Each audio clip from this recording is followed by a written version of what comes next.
Uholdeko emaria ez da beti berdina. Urtaro lehorretan ibaiak ur gutxiago du, baina urtaro lehor horietan behar izaten dugu gizakiok ur gehien. Horren bestez, ibaiari ur gehiago kentzen diogu justu ur gutxien duenean, eta horrek batzuetan itolarria sortzen duten egoerak uzten dizkigu.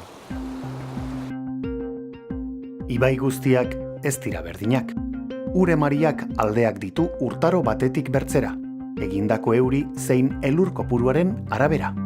Hori delata, planifikatu eta kalkulatu beharra dago ibaiari zenbateko ur kopuruak kenduko diogun, edateko, garbitzeko, ekoizteko, eta jakitun izan zenbait muga errespetatu beharra dagoela. Ezin dugu ibaia ito. Urtaro bakoitzean gutxieneko ur emaria errespetatu behar dugu, inork ezin du baldintzatu ibaiaren bizitza ura bere mesedetan erabiliz. Kontsumoen planifikazio aktiboa da biderik zuzenena giza behar izanen eta ibaiaren bizitzaren arteko orekari eusteko, kontsumoak mugatuz. Ibaiari ura hartzen dionak ordaindu egin behar du, ura kentzerakoan haren bizitza baldintzatzen baitu. Gutxi edo asko den hori beti da eztabaidagarri.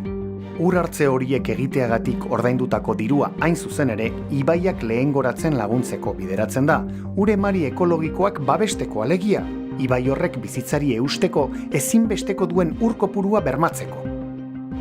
Hori guztia zaintzeak jakina, kontrol sistematikoa behar du, eta horretan ere badiar dute ura agentziako teknikarietako batzuk.